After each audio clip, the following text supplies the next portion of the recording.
নমস্কার। বাংলা নোটবুক চ্যানেলে তোমাদের সকলকে স্বাগত।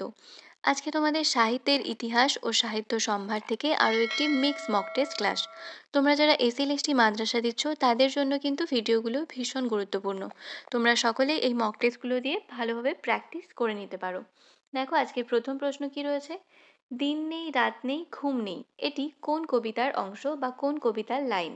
মফস্বলের বাস, ভূমিকাহীন, ডাকটিকিট, শামুক। উত্তর হবে 2, ভূমিকাহীন।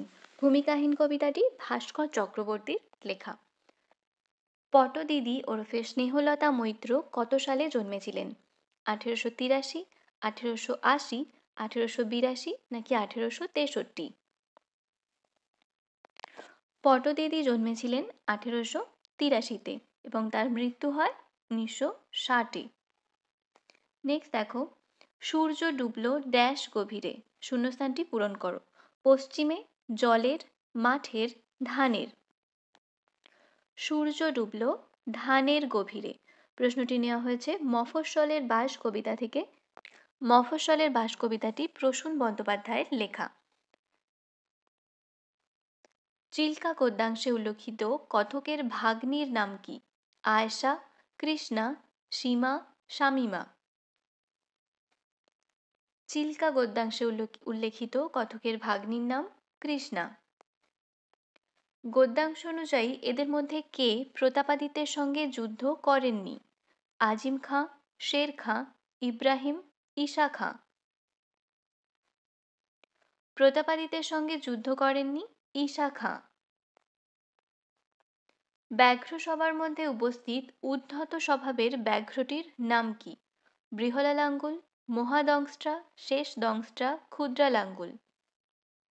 প্রশ্নটি নেওয়া হয়েছে বঙ্কিমচন্দ্র চট্টোপাধ্যায়ের ব্যাঘ্রাচার্য বৃহলা লাঙ্গুল থেকে।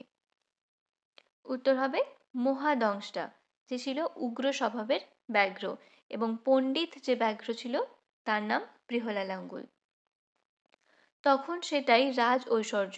কোনটিকে রাজ ঐশ্বর্য বলেছেন লেখিকা? রূপার দুয়ানি, তামার দুয়ানি, মোটা রুলটানা খাতা, রেওড়ির নকুল রানা। প্রশ্নটি নেওয়া হয়েছে আশাপূর্ণা দেবীর লেখা আমার ছোটবেলা গদ্যাংশটি থেকে। এখানে রাজ ঐশ্বর্য বলা হয়েছে রূপার দুয়ানিকে। কোন ব্রত উদযাপনের মধ্য দিয়ে আদিম মানুষের কল্পনা কুশলতার নিদর্শন পাওয়া যায়? পৃথিবী ব্রত, তারা ব্রত, শিবরাত্রি ব্রত, পুণ্যিপুকুর ব্রত। উত্তর হবে তারা ব্রত। প্রশ্নটি নেওয়া হয়েছে বোধ ঘোষের লেখা আলপনা গদ্যাংশটি থেকে। জন্মভূমি রক্ষা হেতু কে ডরে মরিতে? উক্তিটি কার? মেঘনাদ, রাবণ, বীরবাহু, ইন্দ্রজিৎ। উত্তর হবে রাবণ। প্রশ্নটি নেওয়া হয়েছে মাইকেল মধুসূদন দত্তের লেখা বীরবাহুর মৃত্যুতে রাবণ এই কবিতাটি থেকে। ডাকটিকিট কবিতায় কতগুলি জন্তুর ছবির কথা বলা হয়েছে? 10টি, 12টি, 8টি, 15টি। ডাকটিকিট কবিতায় 10টি জন্তুর কথা বলা হয়েছে এবং এই কবিতায় মোট 13টি দেশের উল্লেখ আছে, এটিও মনে রাখবে। ডাইনোসরের কোন প্রজাতি উদ্ভিদজীবী? Brontosaurus, tyrannosaurus, stegosaurus, pterodactyl. প্রশ্নটি নেওয়া হয়েছে সত্যজিৎ রায়ের টেরোড্যাকটিলের ডিম গদ্যাংশটি থেকে। এখানে উত্তর হবে কি? স্টেগোসরাস হলো উদ্ভিদজীবী ডাইনোসরাসের একটা প্রজাতি। দূরবাস খুশবাস এই শব্দটির অর্থ দূরে আছে ভালোই আছে। এই ফরাসি শব্দটি কোন গদ্যাংশে ব্যবহৃত হয়েছে? বাজি, নব নব সৃষ্টি, চিল্কা, প্রতাপাদিত্য। উত্তর হবে 3, চিল্কা থেকে। চিল্কা সৈয়দ মুজতবা আলীর লেখা। কাজল রেখা তার আলপনা চিত্রে এঁকেছিল সিংহাসনে বসে থাকা রাজকুমারের মূর্তি, প্রাসাদে ঘুমিয়ে থাকা রাজকুমারের মূর্তি, জীর্ণ মন্দিরে মৃত রাজকুমারের মূর্তি, সোনার অট্টালিকায় জেগে ওঠা রাজকুমারের মূর্তি। কোনটা উত্তর হবে? কাজল রেখা তার আলপনা চিত্রে এঁকেছিল জীর্ণ মন্দিরে মৃত রাজকুমারের মূর্তি। প্রশ্নটি নেওয়া হয়েছে আলপনা গদ্যাংশ থেকে। যদি মোর বুক চিরে রক্ত দিলে হতো কোনো কাজ, উক্তিটি কার? সামন্ত জয়সেন, ধর্মপাল, সুপ্রিয়া, নগররাজ। প্রশ্নটি নেওয়া হয়েছে রবীন্দ্রনাথ ঠাকুরের লেখা নগরলক্ষ্মী কবিতা থেকে। এখানে যদি মোর বুক চিরে রক্ত দিলে হতো কোনো কাজ, এই উক্তিটি সামন্ত জয়সেনের। আমার রক্ত স্রোতে প্রবাহিত থাকো, লেখিকা কিসের কথা বলেছেন এখানে? বেড়ানোর ইচ্ছে, গঙ্গা, ভারতের বায়ু, ভারতের মাটি। উত্তর হবে গঙ্গা। প্রশ্নটি নেওয়া হয়েছে নবনীতা দেবসেনের লেখা আনন্দযজ্ঞ গদ্যাংশটি থেকে। আমার বুকের নিধি ভেসে গেল, কাকে বুকের নিধি বলা হয়েছে? সাজের বাক্স, ব্রহ্মবৈবর্ত পুরাণ, গয়নার বাক্স নাকি গরু বাছুর? প্রশ্নটি নেওয়া হয়েছে সাজ ভেসে গেছে গদ্যাংশটি থেকে। এখানে বুকের নিধি বলা হয়েছে ব্রহ্মবৈবর্ত পুরাণকে। গহ্বরের বন্যায় যে সমস্ত বইগুলো ভেসে গিয়েছিল তার মধ্যে একটি বই ছিল এই ব্রহ্মবৈবর্ত পুরাণ, যেটিকে সে নিজের বুকের নিধি বলে মনে করত। নেক্সট দেখো, ড্যাশকে অক্ষর খাওয়ানো নাকি পাপ? কাকে অক্ষর খাওয়ানো পাপ? শিশুকে, গরুকে, ছাগলকে, ভেড়াকে? প্রশ্নটি নেওয়া হয়েছে শ্রীপান্তের লেখা হারিয়ে যাওয়া কালিকলম এই গদ্যাংশটি থেকে। উত্তর কি হবে? উত্তর হয়ে যাবে গরু। গরুকে অক্ষর খাওয়ানো নাকি পাপ। লেখকরা ছোটবেলায় এটা মনে করতেন। কত সালে প্রীতিরামের জন্ম হয়? 1753 সালে, 1758 সালে, 1750 সালে, 1755 সালে?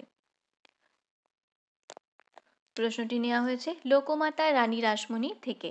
প্রীতিরামের জন্ম হয় 1753 সালে। নেক্সট দেখো, ন্যাড়ামাথা রাজার মুখ আঁকা। ন্যাড়ামাথা রাজাটিকে? প্রথম চার্লস, দ্বিতীয় এডওয়ার্ড, তৃতীয় আলেকজান্ডার, সপ্তম এডওয়ার্ড? ন্যাড়ামাথা রাজাটি হল সপ্তম এডওয়ার্ড। প্রশ্নটি নেওয়া হয়েছে আমার ছোটবেলা গদ্যাংশটি থেকে। পাঞ্চজন্য শঙ্খনাদে ত্রৈলোক্য পুরিল, কে শঙ্খনাদ করল? শ্রীপতি, পার্থ, যুধিষ্ঠির, দ্বিজগণ? প্রশ্নটি নেওয়া হয়েছে অর্জুনের লক্ষ্যভেদ থেকে, যেটি কাশিরাম দাসের লেখা। এখানে শঙ্খনাদ করল শ্রীপতি। ধীবর বৃত্তান্ত গদ্যাংশটি অভিজ্ঞান শকুন্তলম নাটকের কোন অঙ্ক থেকে নেওয়া? পঞ্চম অঙ্ক, ষষ্ঠ অঙ্ক, সপ্তম অঙ্ক, চতুর্থ অঙ্ক? কি উত্তর হবে? ধীবর বৃত্তান্ত অভিজ্ঞান শকুন্তলম নাটকের ষষ্ঠ অঙ্ক থেকে নেওয়া হয়েছে। পরিচয় চিহ্ন হিসাবে শোভনের কি ছিল? ডান কানের কাছে একটি বড় জরুল, ঘাড়ের কাছে একটি বড় জরুল, বাম কানের কাছে একটি বড় জরুল নাকি ঠোঁটের পাশে একটি তিল? প্রশ্নটি নেওয়া হয়েছে প্রেমেন্দ্র মিত্রের নিরুদ্দেশ গদ্যাংশটি থেকে। উত্তর হবে ডান কানের কাছে একটি বড় জরুল। এই দাম্ভিকটা যেন ফেল হয়, মনে মনে কে এই কামনা করেছিল? চন্দ্রনাথ, হিরু, নরেশ, হেডমাস্টার? উত্তর কি হবে? নরেশ। চন্দ্রনাথ যখন বলেছিল সে যদি 525 পায় তাহলে কথক থার্ড ডিভিশনে পাশ করবে, এই কথাটা শুনেই লেখকের এটা মনে হয়েছিল। শহরটাও পাথর কেটে তৈরি, কোন শহরের কথা বলা হয়েছে? Port Said, Marseilles, Bandol, Dover?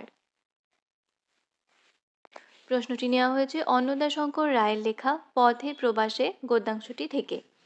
এখানে কোন শহরের কথা বলা হয়েছে? উত্তর হবে 2, মার্সেলস শহর। গিরিশ মহাপাত্রের মোজার রং কি? লাল, কালো, নীল, সবুজ? উত্তর হবে সবুজ। বুধবার পাখি কবিতাটি কোন কাব্যগ্রন্থের অন্তর্গত? যৌবন বাউল, নিষিদ্ধ কোজাগরী, রক্তাক্ত ঝরোখা, গিলেটিনে আলপনা? বুধবার পাখি অলোকরঞ্জন দাশগুপ্তের লেখা। এখানে যে প্রত্যেকটি কাব্যগ্রন্থ রয়েছে সবকটি অলোকরঞ্জন দাশগুপ্তের লেখা কাব্যগ্রন্থ। এর মধ্যে বুধবার পাখি যৌবন বাউল কাব্যগ্রন্থের অন্তর্গত। অরিন্দম বসু কত টাকা দিয়ে কলা কিনেছিল? 10 টাকা, 50 পয়সা, 20 পয়সা, 1 টাকা? প্রশ্নটি নেওয়া হয়েছে শীর্ষেন্দু মুখোপাধ্যায়ের লেখা আমাকে দেখুন গদ্যাংশটি থেকে। উত্তর কি হবে? 3, 20 পয়সা। আমায় ওরা সইল না কেউ, আমার কাছে রইল না কেউ, গানটি কে গেয়েছে? রাসমণি, হরিদা, আলোবাবু, ফটিক। উত্তর হবে ৩, আলোবাবু।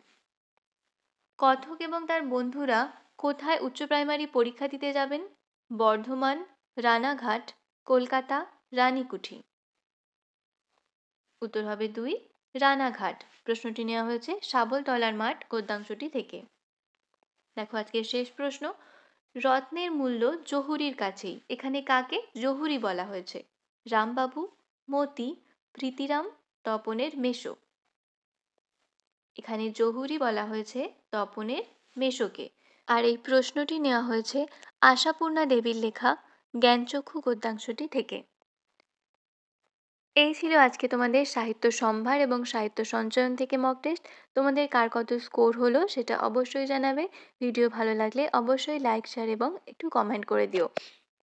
আমার চ্যানেলে যারা নতুন তারা প্লিজ চ্যানেলটি সাবস্ক্রাইব করে নিও। ভিডিওটি সম্পূর্ণ দেখার জন্য তোমাদের সকলকে অনেক ধন্যবাদ।